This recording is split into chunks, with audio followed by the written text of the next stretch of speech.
Et retrouvez maintenant le coin des poètes. Présenté par Arlène et Manu.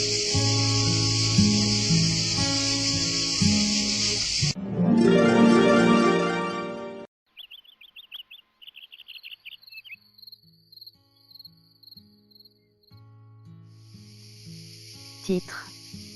Le songe de veau, éloge du sommeil. Sous les lambris moussus de ce sombre palais, écho ne répond point, et semble être assoupi, la molle oisiveté, sur le seuil accroupi, n'en bouge nuit et jour, et fait qu'aux environs jamais le chant des coqs, ni le bruit des clairons, ne viennent au travail inviter la nature, un ruisseau coule auprès, et forme un doux murmure. Les simples dédiés aux dieux de ce séjour sont les seules moissons qu'on cultive alentour. De leurs fleurs en tout temps sa demeure est semée. Il a presque toujours la paupière fermée.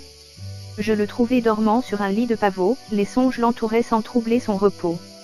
De fantômes divers une cour mensongère, vains et frêles enfants d'une vapeur légère, troupe qui s'est charmé le plus profond ennui, prête aux ordres du Dieu, volait autour de lui.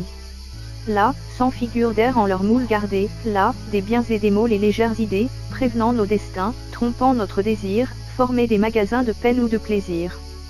Je regardais sortir et rentrer ces merveilles telles vont au butin les nombreuses abeilles, et telles, dans un état de fourmis composées.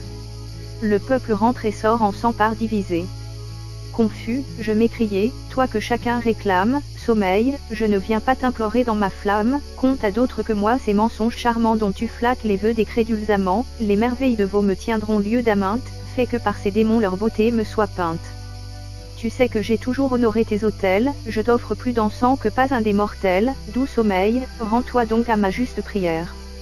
À ces mots, je lui vis entr'ouvrir la paupière, et, refermant les yeux presque au même moment contenter ce mortel, dit-il languissamment.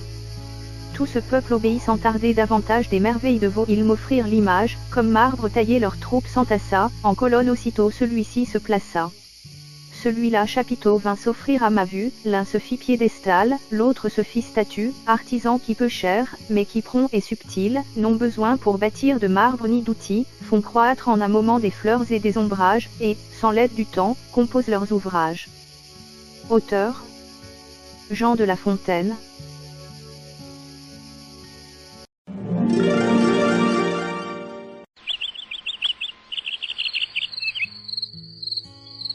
Vous venez d'écouter la chaîne des bons trucs. Présenté par Arlène et Manu.